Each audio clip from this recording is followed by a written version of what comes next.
my medicine. Oh, hey y'all. You are not in frame either. It's fine. It's fine. It's fine. Hey everybody, it's Nobi, as you know, the host who has no shame in doing the most. And today we are going to be talking about ADHD and me. My teeth probably real yellow today because I ain't. Anyway, let's focus. This is gonna be. Is this the episode y'all have been waiting for? I don't know. I've talked about it enough times in previous episodes, but before I forget, which is a symptom of ADHD, I'm gonna go ahead and take my meds for the day. Pop 'em. I apologize. I heard it and everything. Apologize. Some ASMR to begin our episode. I like that pill box. I do. It's from Dollar Tree. No sponsorships. And I don't think this is what it's meant to be used for, but I have used. Did I take my vitamin D? Amen. I think I took my vitamin D. That's a larger pill. I feel like I felt that come down my throat. But yes, you know, the last episode was on weakness, and I thought, you know, I feel like that's a great segue to take the final part of this season to talk about the dark places of my weaknesses. And one of the most apparent one that has shown up in my life, which we might not call weakness by the end of this episode. We might call it a superpower. You know, we might call it, I don't know, entertainment, whatever. But it's ADHD.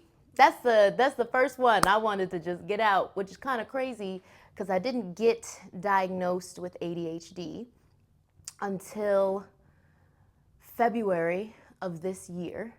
And I've been on the journey of diagnosis for about 2 years. And it is a both vindicating and difficult feeling to know that you have been living with something that has affected your being, your doing, your engaging with the world around you.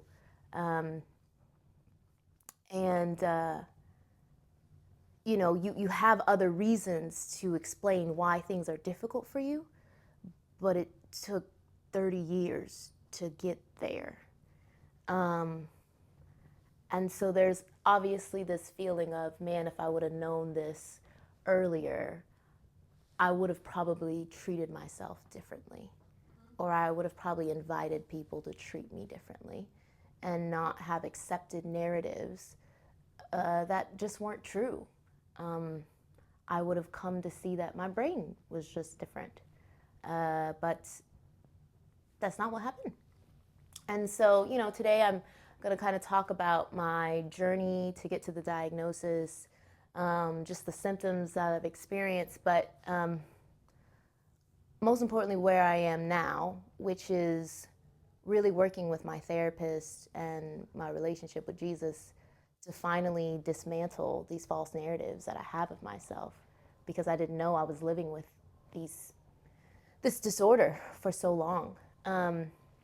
And so, yeah, I was just talking to my videographer, Hannah, about it, who was also one of my bridesmaids at the wedding, and I was not at this section of the table, but she says that she was talking to my parents, my mom and my dad, at the wedding, and they were discussing how I couldn't sit still. That's wonderful. They were like, yeah, what did they say? Well, they were saying like, yeah, no, she's always had this kind of energy, like all this energy. She couldn't really sit still, you know. And then the other person sort of cut in. It was like a conversation. But they were talking about your energy. Right. So they were saying I couldn't sit still and I had a lot of energy. And that did not point them to ADHD because, you know, there wasn't a lot of education back in that day, especially for girls with ADHD, maybe even minority girls with ADHD, and how that was showing up in their symptoms. And I was a pretty was pretty intelligent. It's pretty smart. My avarice for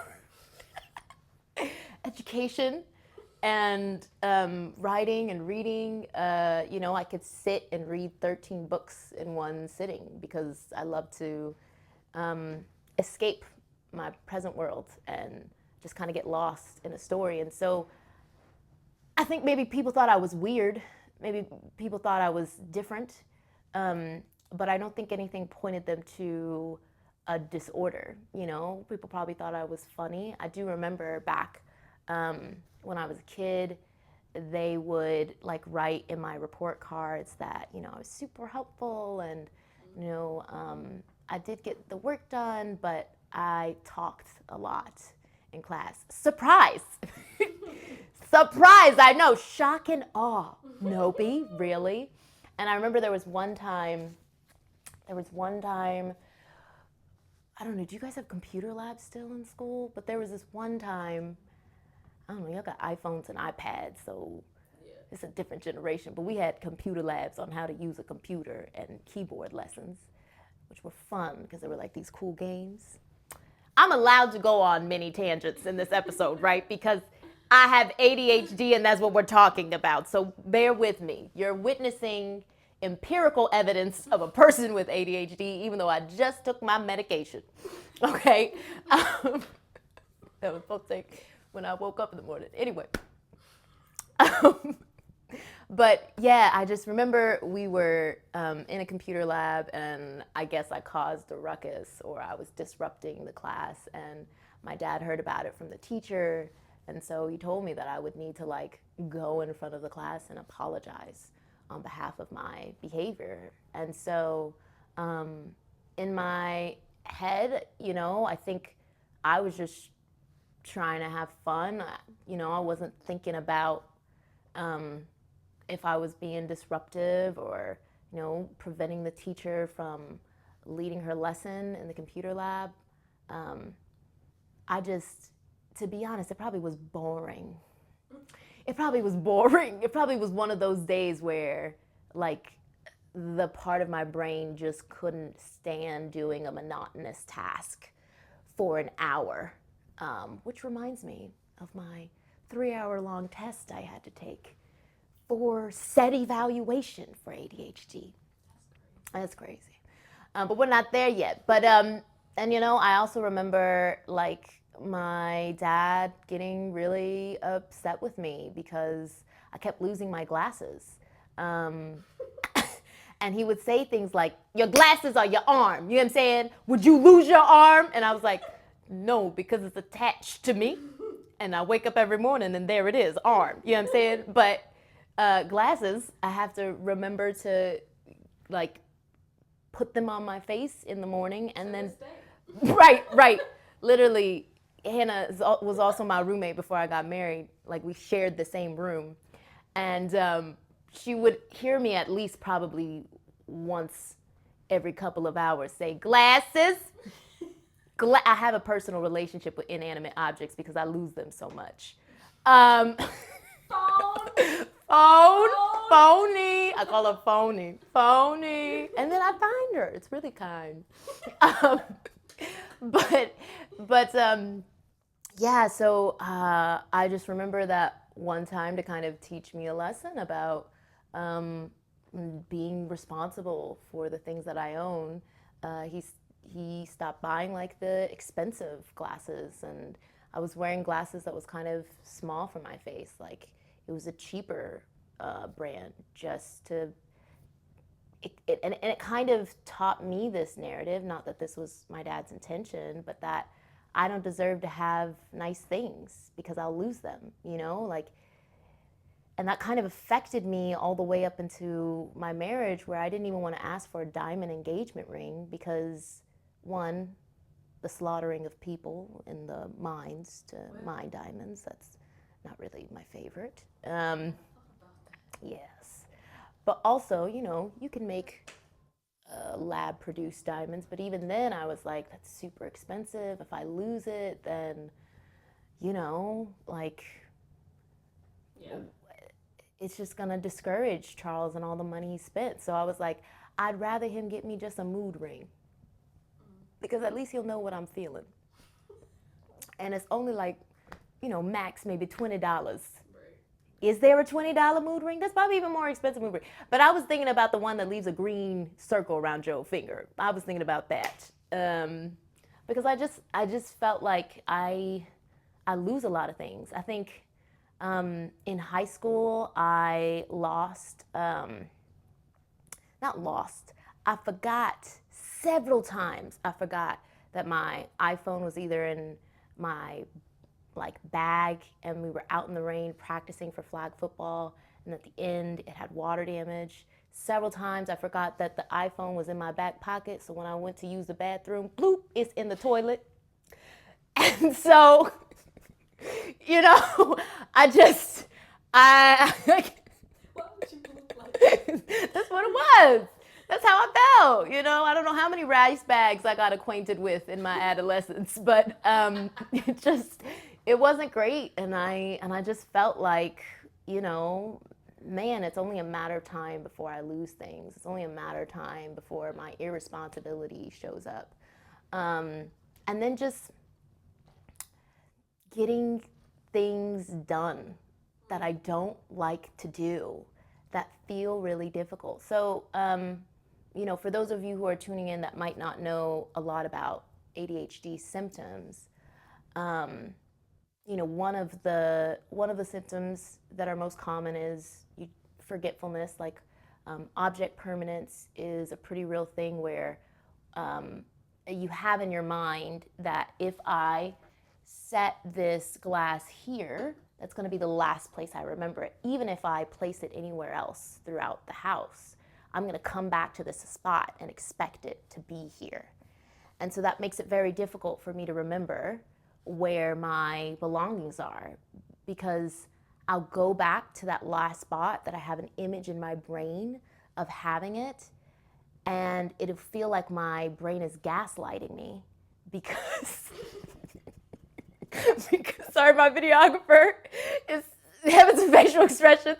If you self-diagnose yourself, please go and look at other resources other than this podcast. I'll probably post some links of some things that I used to help me, such as Attitude Magazine. That was really helpful. No sponsorships, again.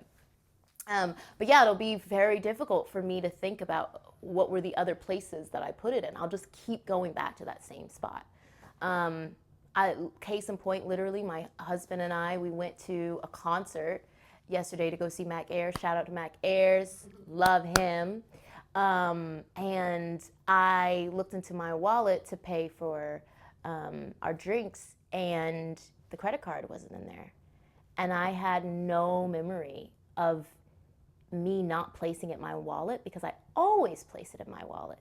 So I ended up kind of like freaking out towards the end of the show and not being able to enjoy it, because I'm thinking like maybe I dropped the card in line while we were waiting for the concert. And so I canceled it and ordered a new one because I didn't want to take that risk. And then I come home and I find that it was in the purse that I was wearing earlier that day. Like, these are just some of the things that happened often. Like, they don't happen every once in a while. They happened several moments of different parts of the day where I just feel like I've lost my mind, and it's hard for me to keep too many things because I can't keep them in order. And this extends to even remembering to eat. I talked about this in my weakness episode about how I was really struggling that day because of my appetite. And part of that is caused by the fact that I forget what we have in the refrigerator. And so sometimes, I'll think we won't have anything in the refrigerator. Or I'll forget how long something has been in the refrigerator, and then I'll go to see it and it's like molded and stuff. And so I don't even want to like eat anymore. My appetite, which is already a struggle, is gone, right? So forgetfulness is huge. And it could be, right, like I said, as small as like forgetting where my glasses are, which I don't know how small that is because that's my vision, but it could be that to you know, I forgot to go to the car shop, to the auto dealer to replace my battery, and now I'm in the middle of the highway and my battery died and I can't move. So, but at that moment in time, and that even happened as recent as 2021, I think, before 2 years before I got the diagnosis, still in that moment, I was very much like, oh, this is because how irresponsible I am. This is because I don't know how to be an adult. And I'm a child living in adult clothes. And if I'm not careful, somebody's going to find me out, right? Another symptom that I didn't realize was something associated with ADHD was the fact that it's very hard. I think I alluded this earlier, then forgot my point, and now I'm coming back to it. But amen. It's very hard for me to do something I don't want to do, and it sounds really childish on the outset or maybe on the surface. But really, the way my brain is wired is it lacks certain neurotransmitters that are involved in motivation and getting things done, and doing it in an effective way. And so, if I don't feel motivated to do a task, it's like 100 times harder for me to start. And that could be anything from trying to get a homework assignment done in time, any math assignment, like literally any math assignment was hell and high water. Or it could be to go to the Apple store to get my iPhone fixed. Like, I'd rather sit with my iPhone broken for a month where people can barely call or text me than go to an Apple store and schedule an appointment, because that just feels so mundane or just not something I want to do, which is not great. And I shamed myself for that a lot of times. I felt like, again, like a child in adult clothing. Like, I just couldn't get it together. Like, everybody else can do what they need to do to pay off the bills, to file their taxes, to be on time, but I can't. And everybody thinks I'm this like intelligent and capable person. I was a U.S. diplomat and all of these things. But I was struggling so much. So much. And just feeling like I was always playing catch up. And that, like, I can't set big goals for myself. Because if I set big goals for myself, it's going to require me to do hard things. It's going to require me to do things that I don't want to do.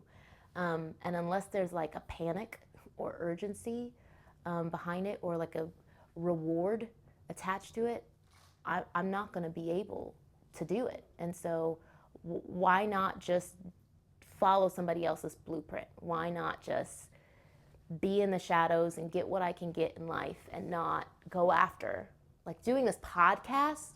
Yeah, man.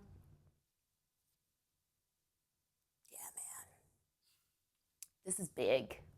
This is big. To release content weekly, to edit like hours of film, and like to do that on time. And I'm also having really big issues with technology every single time. Like, that's very, very difficult for me. And a lot of the reason why, part of the reason why I delayed it so much was because I didn't think it was possible with my disorder. I just felt like in some way, one of the biggest issues I've had with myself is I don't finish things I start. And I didn't want to start this project that means so much to me and my heart and not be able to finish it. And so I would always be like, oh, well, then I'd just rather not do it. Yeah. And so, these are some of the big symptoms that came with it. And because a lot of people around me didn't really know or wasn't really educated, even some of them had ADHD themselves, and they did not know it. I told my dad I think he has ADHD. One of the things he told me as a kid growing up that boredom is the child's worst enemy. And I really took that. I was like, yes, because when I'm bored, I feel crazy. Like I feel like I'm not okay and I'm willing to risk it all. And then I was like, I don't think everybody feels that way. I think that's like not normal for boredom to trigger insanity. I think that's not the average man's thoughts. So there wasn't just a lot of awareness around that, and I think even growing up in the '90s and early 2000s, there wasn't a lot of research about how ADHD shows up in girls, and so by the time I met my husband,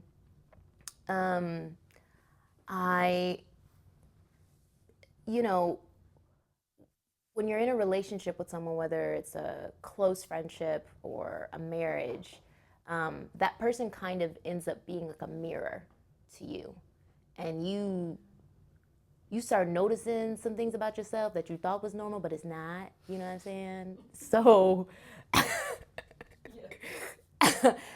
because your spouse or your close friend starts to ask you about it, and you're like, yeah, I do this, and they're like, yeah, but why?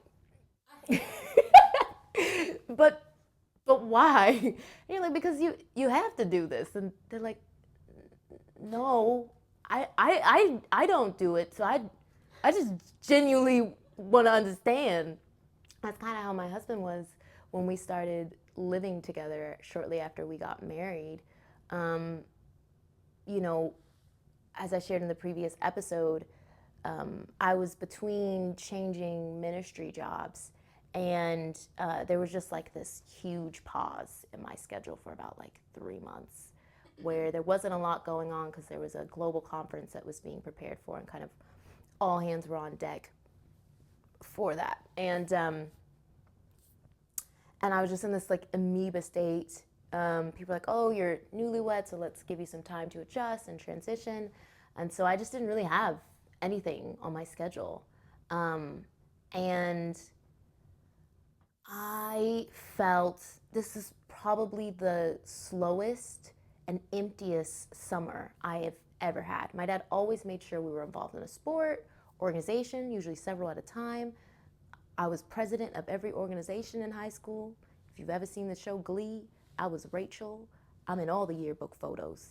Again, did not think that that was because of ADHD. I just thought I was ambitious. But I've always been so involved, and so when that summer just came to a halt, I literally did not know what to do with myself. And one of the issues with ADHD too is again with how our we don't have enough neurotransmitters. See, somebody buzzed me. Somebody buzzed me. We don't have enough neurotransmitters like dopamine and other things that even our executive function skills are lower because that part of our brain is not receiving what we need. And so, with planning and organization, seeing steps and being able to put them in chronological order from most important to least important is really difficult because that also calls on motivation. And when I have like a lot of choices on the table, like you could volunteer, you could call this sister, you could FaceTime your family, you could, paint, you could, like, literally everything was open for me. I felt so overwhelmed that something called analysis paralysis just came on. And I was frozen. Like, I couldn't figure out which one to start with. And every single day was like this, almost for 3 months, where I had so much that I could do. I could go to the gym. I could. Maybe I shouldn't say that on camera, but the gluteus maximus could rise. You know what I'm saying? Like all of these things. We got goals. People got goals. You know what I'm saying? I could do all of these things. I could start the podcast, right? Like, but there were so many options, and I just didn't know where to start, and I didn't know each one required a set of steps, and I just felt so overwhelmed, and I was like, oh my goodness, I don't think I don't I'd just rather doom scroll for the day. And Charles would be out, working on his business. And he'd come home, like he'd leave me at like 9 a.m. He would leave to go to work. You see how it felt during that time. He would leave to go to work. He didn't leave me. He would leave to go to work in the morning, and we'd say goodbye. And at the end of the day, he'd find me in the exact same position. And I felt so much guilt, so much shame. I was like, man, I'm not, I could be cooking and making sure there's dinner ready for him at home. I could be that wife because my schedule is open. I could have cleaned the house. I could have unpacked more because we just had recently moved in together. I could really make it a home for him because I have so much time, and I could do none of it. Yeah. And I just felt like, man, now not only are you an irresponsible, selfish, lazy, inconsiderate adult, you're now a wife who's a burden to her husband. And yeah, I felt terrible. And even the boredom was starting to play tricks on my brain, where I literally, kid you not, I started thinking about crazy, dangerous thoughts just to get an adrenaline rush. I would look out the window of our fourth story floor apartment, and I'd be like, oh, I'd wonder what it would feel like to jump out. Mm-hmm. And this had never happened to me before because I've always been busy my entire life. I've just never stopped. You ask people about my life and they're like, wow, you sound like the most interesting person in the world. Vietnamese, French, well, some French. Lucy, stop, don't judge me. Japanese, Turkish, you've been in all these countries, you've done all of these things. People look at my resume like, wow, you're crazy. But they don't understand that was actually a survival mode. It was actually a survival mode because I needed to be involved in all of these different interests. Otherwise, my brain would tap out. And it was when I was not busy that it was because of burnout, really. And so it was such an unhealthy way of living because a lot of ADHD feels like it's very all or nothing. I'm either just not focused at all, not engaged, not motivated, and I'm a slump on the couch with my slippers and such and my iPhone doom scrolling for 3 to 8 hours. Or I'm out here having 5 different meetings with people, going to different organizations, have a flight the next day, you know what I'm saying? And those are the two, right? Or I can't keep a conversation at all. I can't stay on track or on topic because I got 8 other things that I'm thinking about because you done brought up different points that made me think about other stuff. You know what I'm saying? You say flowers and I'm thinking of Miley Cyrus's song. I'm serious. The connections, so quick. It don't take much. Literally just thought about that now. You know what I'm saying? But, it could be like that. But then I could also have a hyper focus where I'm really interested in what I'm looking at. And it could be plate tectonics, you know what I'm saying? Have nothing to do with what I need to get done that day. But I am in it, and I could tell you everything you need to know about the Earth's crust and its atmosphere and what temperature it needs to be at in order to keep the plate tectonic. Listen to me. It's all or nothing. Yeah. And so even my narratives started to stir in that direction.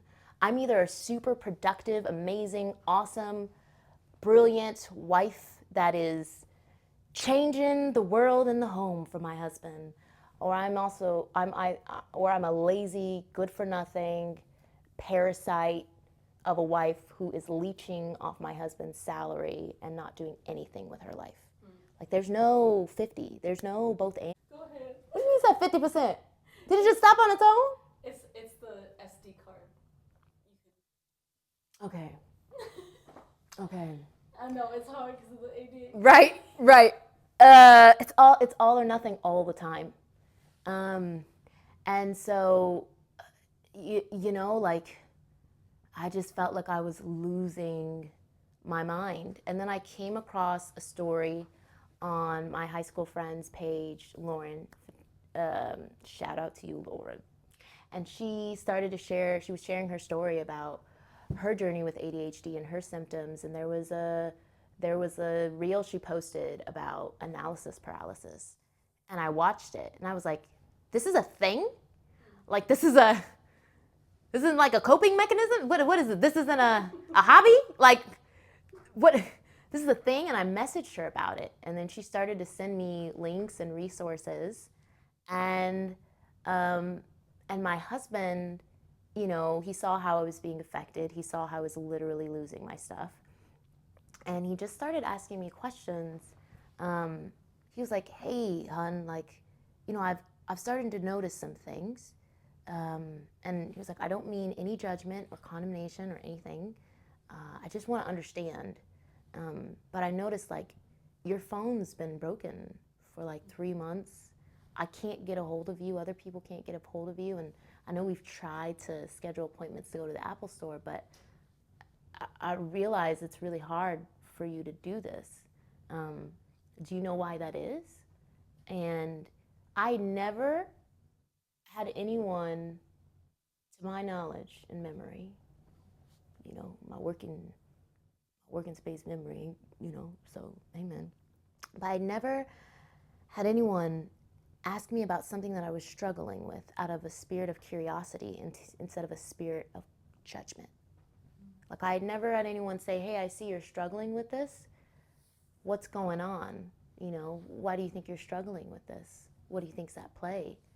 Usually when I couldn't get my room clean or I couldn't finish a checklist or, you know, I couldn't do something at work, like it was because I didn't care about the job enough or I was being a selfish child or I wasn't considering, you know, the fact that my parents are working every day to put food on the table, clothes on my back, you know, and a roof over my head.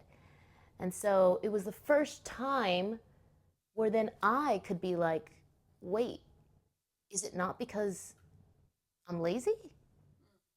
Is it not because I'm selfish and I just don't care about my life? I was like, is there another reason? And that is when I went to look at Lauren's resources that she sent me and did my own Google search. And I started to do some self-diagnosis questionnaires that are out there. And when I tell you, I've never felt so validated and seen by a questionnaire before. I don't know if y'all remember those, like, well, they probably have them. I don't really read magazines that much anymore, but like back in the day with Cosmo Girl, they would have like all these like, which Twilight character would you be with, you know, or which like Harry Potter house would you end up in, you know what I mean, or like all those like fun, inconsequential but super entertaining like personality quizzes. I would do all the time. This felt like that. It didn't feel like I was trying to find a diagnosis. It felt like I was trying to figure out what house of Harry Potter I was in. Like it just felt like, wow, this fits me so well. Like, and I had to take a step back and be like, oh, um, this is like a self-diagnosis. Like this is not a personality quiz. It's not asking me my horoscope. Like it's got research, science, and funding behind each of these questions. And this is packaged in such a way where I was literally like, why? Why is this set up like this? Like, how does this all work together as a disorder? Like, I thought it was just like character flaws that I had. I thought it was just something that I struggled with, and I've just never taken the time to overcome these difficulties, and I've never cared enough to overcome these difficulties. And so I was like, you gotta be kidding me. You got to be kidding me. You got to be kidding me. There's no way. There's no way. And it was like a light bulb went off in my head. And I said to myself and to God, I was like, God, I'm tired of feeling like I'm beating my head up against a brick wall to change. I want to have a sober, mindset and framework of where my body and my brain are actually at. Like, I want to know the truth because I feel like I've been approaching this in a way that's more hurtful than helpful.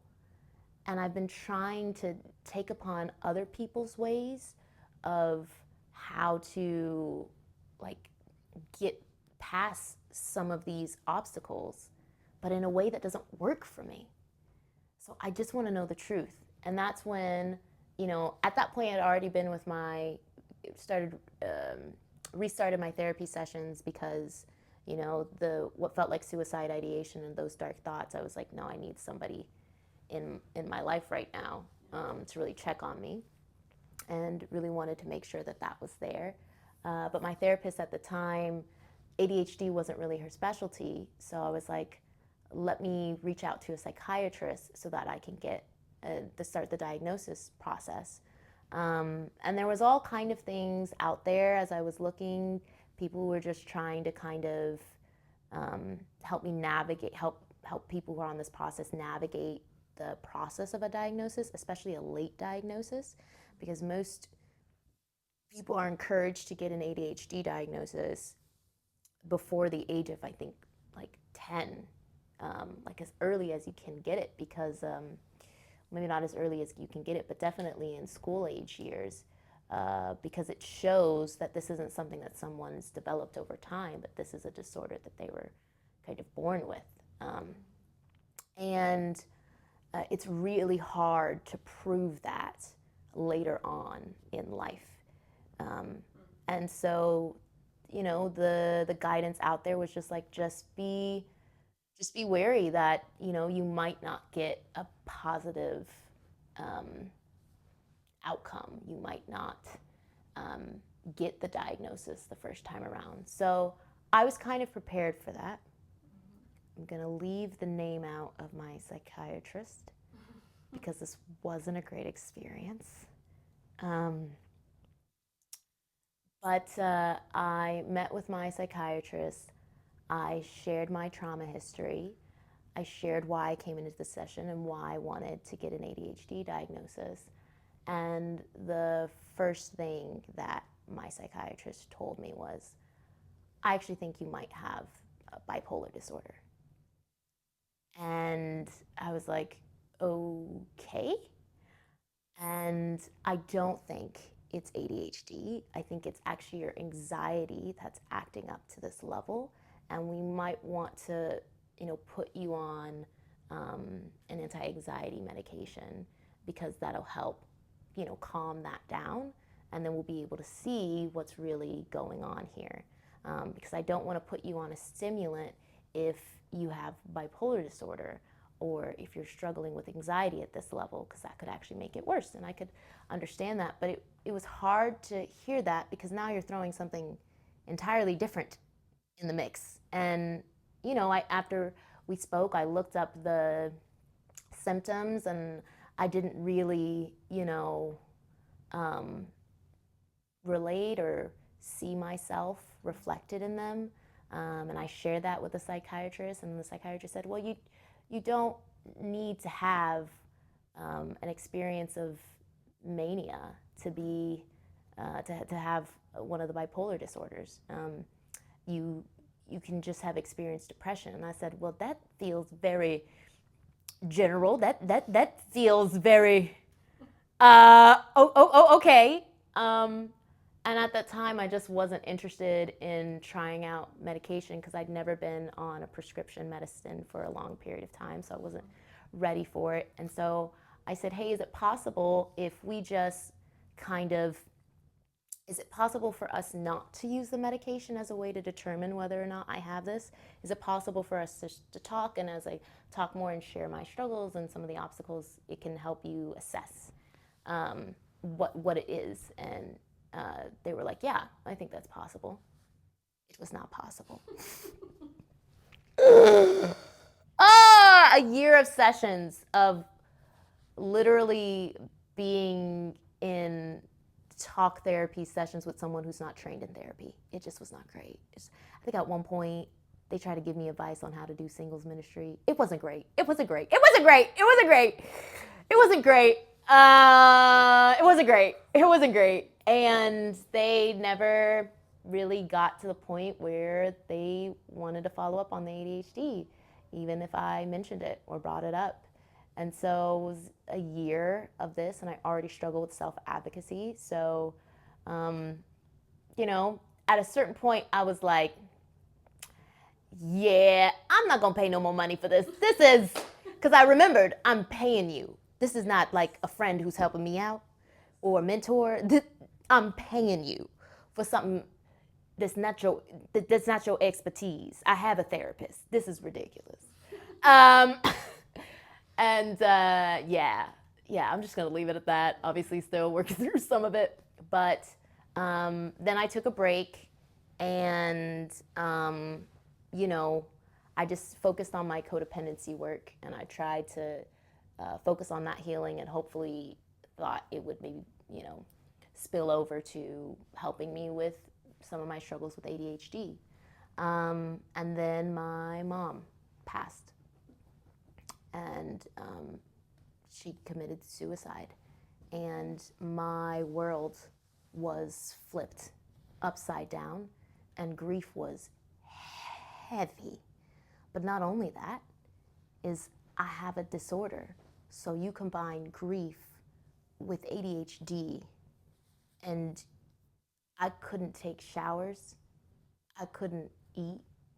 And I've struggled with that before, but the length of time, the brain fog that I felt was at such a level where I was like, this is not okay, and I need help. And then I began to seek out a therapist, again, who specifically specialized in ADHD.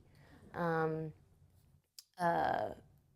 ADHD, well, specifically specialized in grief, but had experience working with clients with ADHD.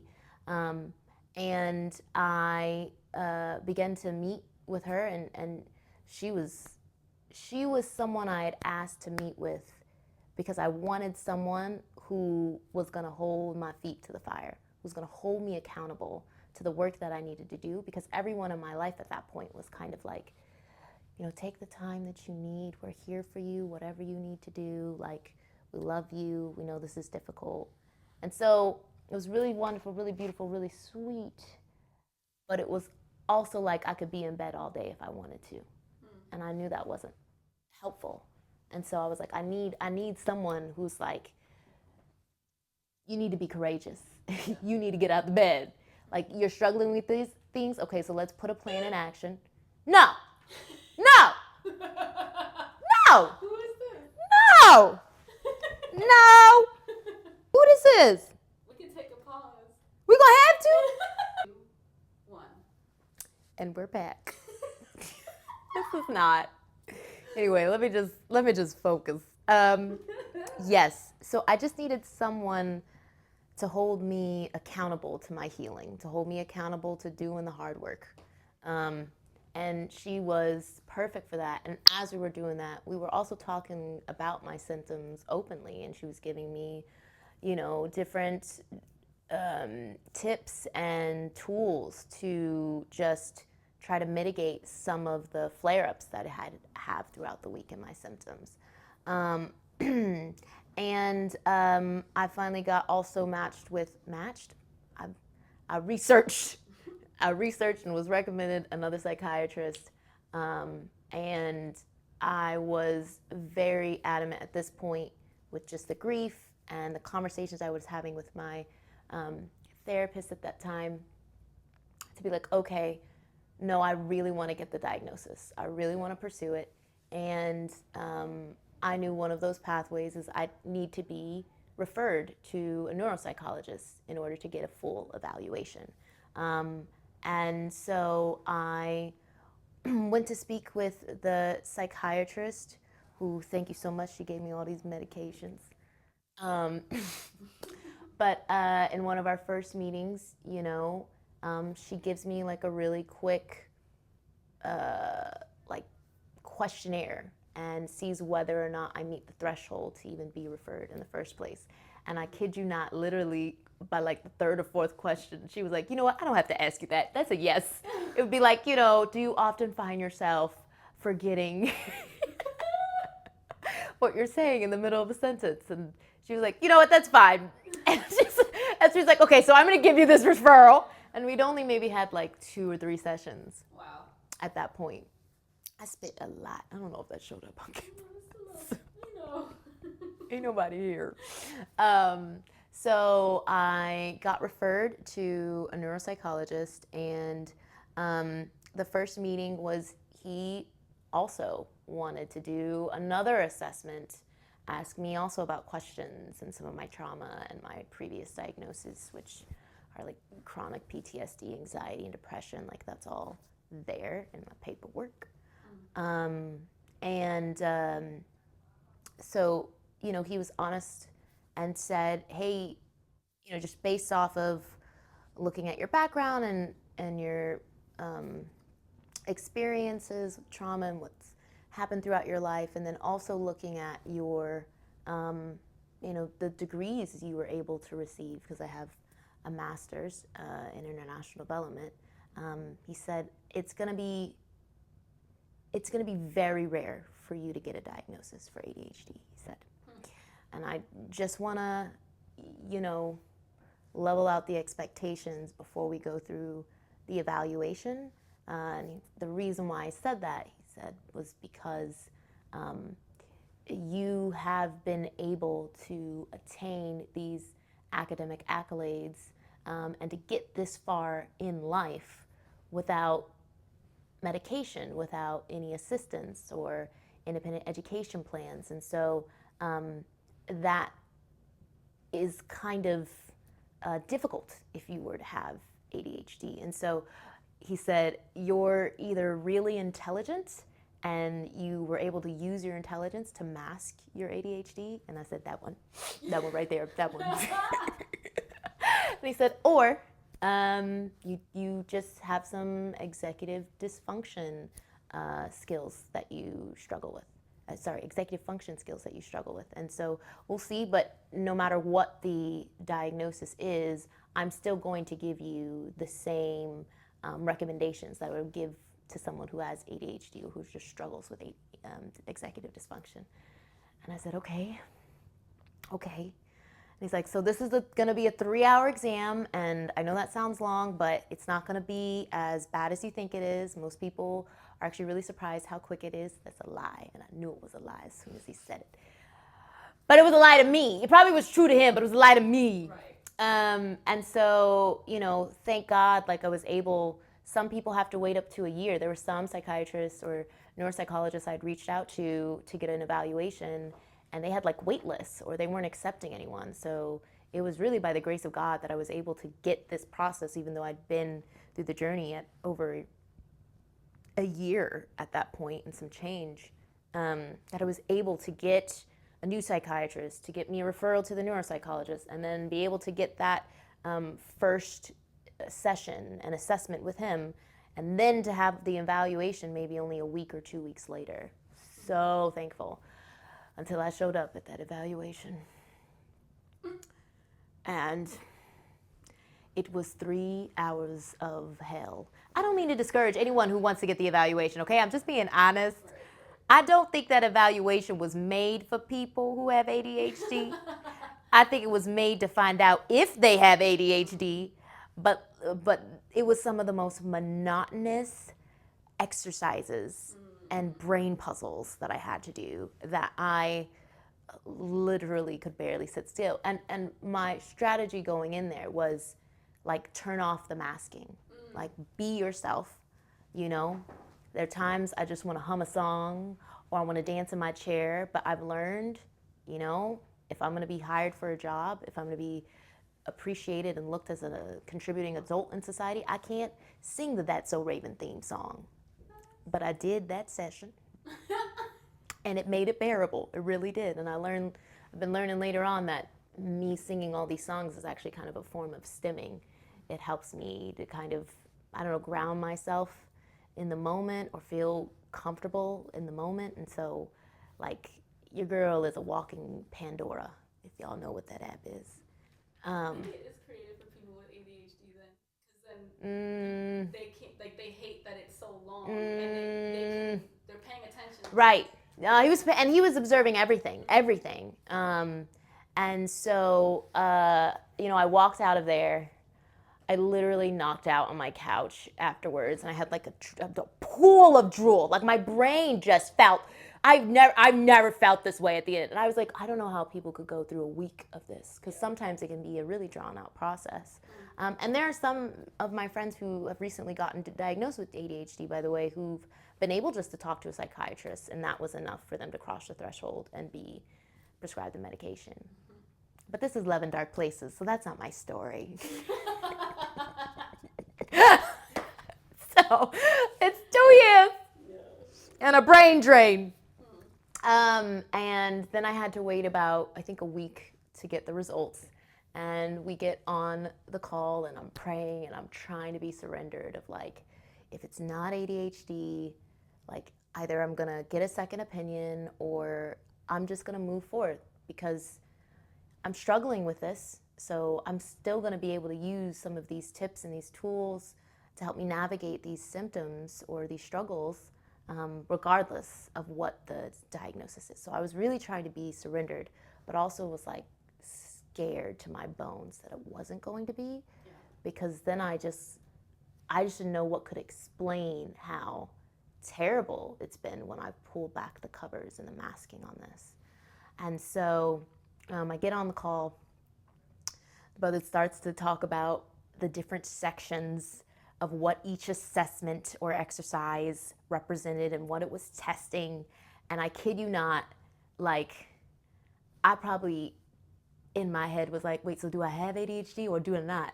And I'd be like, well, in this part of the assessment, we saw that, I saw that you had excelled the verbal skills and you were really great at this, but I also saw some difficulties with focus. And I'm like, okay, so does that mean I have ADHD? like even when he got to the end and was like, so we're not sure if it's inattentive ADHD or hyperactive ADHD, could be the PTSD, but so I wasn't sure which one to put down, but I think this is what I'm going to go with. And I was like, what are we going with?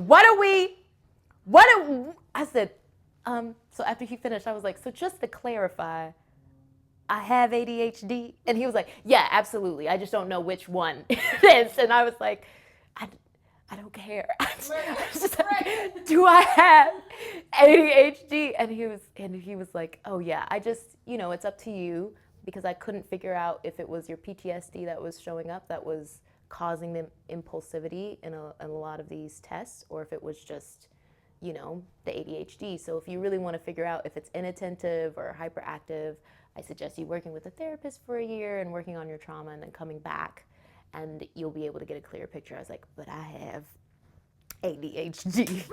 Is there a difference in medication for inattentive versus hyperactive? No. Okay, so so this is enough to get medicated and get some support for this disorder? And he was like, yeah. And it's like, okay, so I'm good. I'm not doing this again. This is enough. This is enough. And so this was probably, a couple of months before my a couple of months before my 31st birthday. And I was like, wow, I have ADHD. I've done the full evaluation. I have ADHD. Mm-hmm. And after I got diagnosed, I was kind of like, but do I have ADHD? Like, am I just playing the victim here? Like, am I not being lazy? Is it the disorder or is it? So I struggled for like another 2 or 3 months, even on the medication, which is, oh my goodness. I explained that journey. I think I covered that journey in weakness. So if you want to know about that journey, baby girl, baby guys, go to the weakness episode. I don't want to talk about diarrhea again. But even on the medication, I was like, oh, is this not working because I don't have ADHD? Like those questions came up And I was like, yeah, because if it, like, I would be scared sometimes to even take the medication because I was worried if it didn't work, then it means that he got the diagnosis wrong. So this battle of still even accepting the diagnosis afterwards lasted for a really long time. And now I have come to the point where I'm like, yeah, we can't keep playing the fence on this. Like, this isn't helpful. And I've just got to make a decision. Like, it was a 3-hour long conversation. Also, the disrespect of my friends when I told them about it, like, hey, because I was asking everybody to pray, everybody and their moms to pray for. I was sending out whoever, I was sending everybody text messages, pray for this diagnosis, because it really meant that much to me. And I was really scared about what the results would be. But when it came out that I had ADHD, the nerve of my friends to be like, yeah, I thought you knew that. First of all, you've known me since 6th grade. You've known me since 6th grade, and you haven't mentioned not one thing. You knew about this, and you didn't tell me? Right. Like, not you confidently saying, oh, yeah, of course, like, you didn't know? Like, we all knew you had ADHD, but I didn't. You know what I'm saying? I didn't. I'm trying to whisper because I know when I yell, I have to do some editing at the end. So I did not know. And that's the most important person who needs to know that they have ADHD, the one who has it, right? So, yeah, I was like, you know what? I'm not going to play the fence. I'm not going to continue to pretend like it's not a reality. I'm going to accept it. This is what it is. And I prayed on it, asked, I've gone to, I don't know how many different psychiatrists, therapists, and now a neuropsychologist has told me, let's commit. Let's do the work. And so now I am at the point in the journey where what I'm realizing is the hardest part about my ADHD is not so much the symptoms, interestingly enough. It's what I believe about myself and how hard it is to dismantle those false narratives, because I didn't know I had those symptoms for 30 plus years. And in every area where my ADHD has affected me, whether that's goal setting, whether that's cooking a meal, whether that's cleaning the house, whatever it is, I feel so incapable. I really believe that it's impossible for me to actually create a healthy routine, because I've been trying to do this for 30 plus years without knowing I had a disorder. And so now, you know, my therapist and I had a conversation earlier this week, and she said, you know, I know you have this struggle with the all or nothing thinking, but I want you to try and approach your struggles and your expectations around ADHD with curiosity, and just try to discover what is actually like you're learning about yourself again. And I said, I would love to do that, but I think before I can even do that, I have to let go of these false narratives. Because how do you become curious about something that's a closed shut case? Like, how am I going to be like, well, Nobi, I wonder how you're clean the house as a lazy person. Like, that's like, that's not, it's not going to walk me down a path of curiosity and discovery and freedom. It's going to walk me down a path of further condemnation and judgment and failure. And so, you know, that's where I'm at right now. I'm trying to walk away from these narratives that say, this is who I am. I'm lazy, I'm selfish, I'm inconsiderate, I'm irresponsible, and that's why I can't do these things, to I have a disorder. And so these things are going to be hard for me, no matter how much I work on them, no matter how many tools I have. These things are going to be difficult. And so I need to find creative ways to approach this. And I'm still very much here. We have now come to current day. I don't have any solutions to really offer today. This is my struggle. This is my weakness. This is where I feel to the utmost the mercy, the grace, the goodness of God, because until I can figure out how to know when I need to leave the house so that I can be on time, which sounds simple. Don't look at me. But it's not. Ain't nobody looking at you. It's not about you, Hannah. Listen. I saw your eyes when we were Listen. doing it. Until then, I think God has given me such pleasant spaces for people who show me grace and mercy as I've figured this out. And I pray for those of us who are struggling with either this disorder or another disorder, that you find spaces or have found spaces where people see you and believe in you, where they're not jumping to the worst conclusion and they're holding space. Like I said before, for your weaknesses, they're holding space for the parts of you that feel inconvenient to others. And I don't mean to say this as a way of justifying just continuously being late or not being focused. Just because I have ADHD, I'm not going to work on it. At a certain point, I was like, well, I'm always stuck at this, so I might as well just only have people in my life who are okay with me sucking at this. But I'm not in the industry of enabling or people enabling me anymore. I really want to grow. I really want to be a whole. Like, I came to be a Christian not to be better than other people, but to be whole. And so this is part of that journey.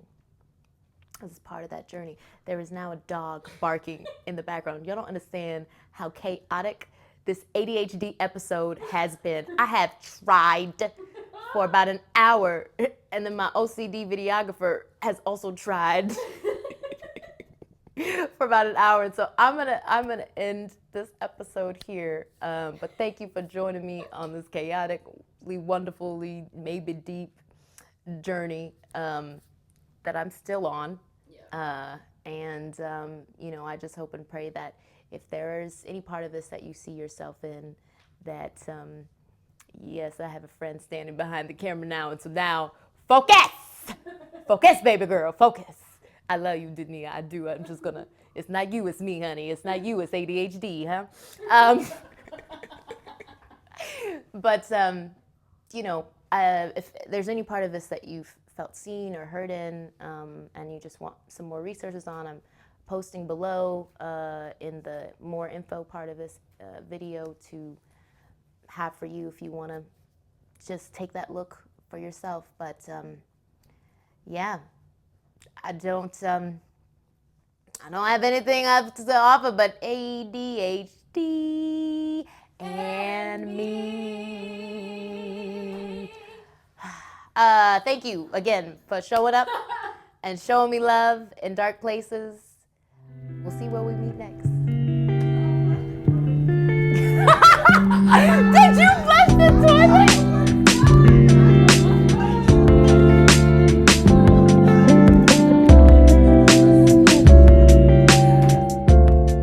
How do I grieve? I guess I better subscribe. How do I grieve? How do I grieve? How do I grieve?